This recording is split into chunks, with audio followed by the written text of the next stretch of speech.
Hi, I'm Jimmy Osmond, and this time on Spotlight, we're going to feature a charity that's very near and dear to my heart. Many years ago, my mother wanted to start a charity to help children with hearing disabilities because in the Osmond family, our two oldest brothers, Verl and Tom, were born deaf. Well, that organization has grown now to treat all children with all diseases and is known today as the Children's Miracle Network. We're involved with over 170 hospitals in the United States and Canada and treat over 17 million children each year, thanks to good people like you. Having had the privilege of sitting on the board for many years of the Children's Miracle Network, I've seen some remarkable stories. Recently, I was back at the headquarters of Walmart and had the opportunity of speaking with some of the associates and introducing them to this next story I want to show to you right now.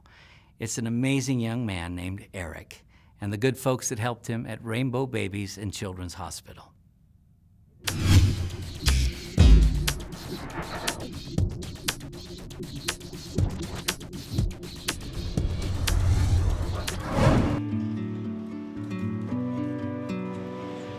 Erik's disability is very visual. It's you know, with prosthetic legs, and when he gets into a sled, it's even more visual because he takes his legs off and then hops in his sled.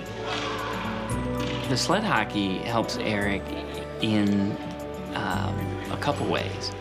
This is a competitive sport, and you keep score, you win, you lose. It's true hockey. Our family was on vacation in the summer of 2000.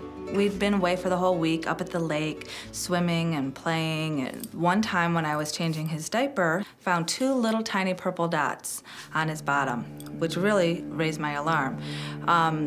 Within minutes after that, he had a little tiny pinprick rash all over his chest. The nurse who was there to intake us instantly recognized this rash, and they sent someone right away to call the medevac helicopter.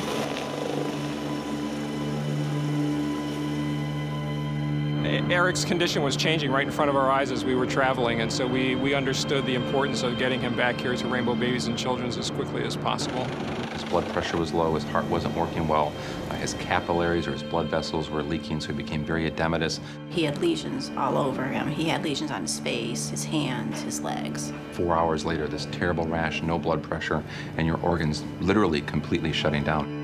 We were able to stabilize him in terms of maintaining heart rate, keeping blood flow, but we could not stop the progression of the blood clotting. The next week or so is just a blur of him being in the intensive care and being sedated and being on a respirator and them telling us all these medical terms of everything that was wrong and all the fears that there were and the low blood pressure and not knowing hour to hour or day to day if he would even survive.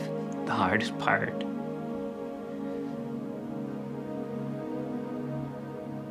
was the amputation. And the surgeon came back and sat down next to me and held my hand and said, "Then we're gonna have to amputate both of Erik's legs." And I actually, had to sign the form for them to take his legs.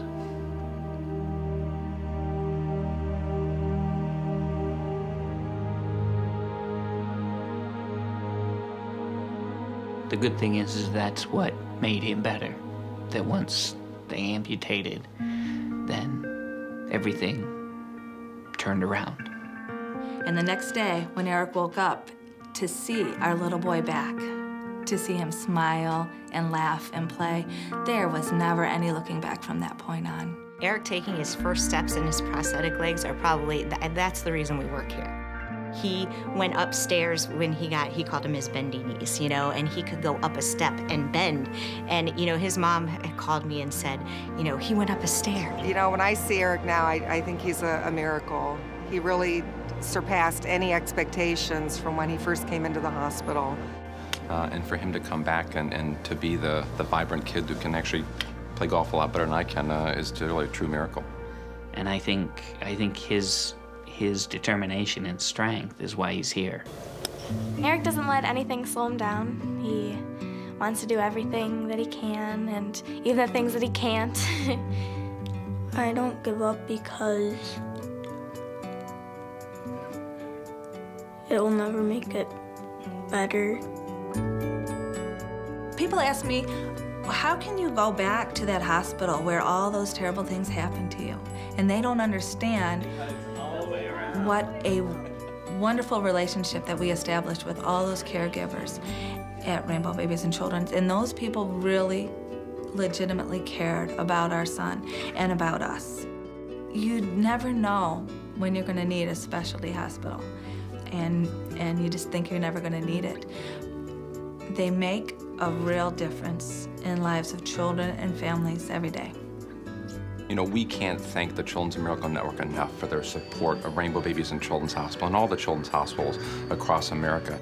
Children's Miracle Network provide funds to hospitals that regular hospitals would never have access to. What's more important than the care of children? What's more important than the care of children when they're their sickest or at their lowest point? Children's Hospital are a safety net for so many families across this country, that the Children's Miracle Network is a part of the support that, quite frankly, we need day in and day out to take care of these important kids and their wonderful families.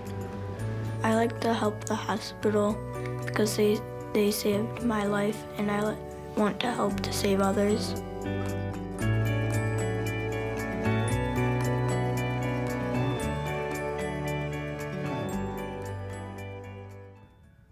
You know, the Children's Miracle Network has been so successful over the years because of good people like you. You know, those hospitals are there for you and me. They're open 24/7, 365 days a year, treating over 17 million children each year. They need you and I to continue to support and blessing the lives of these deserving children.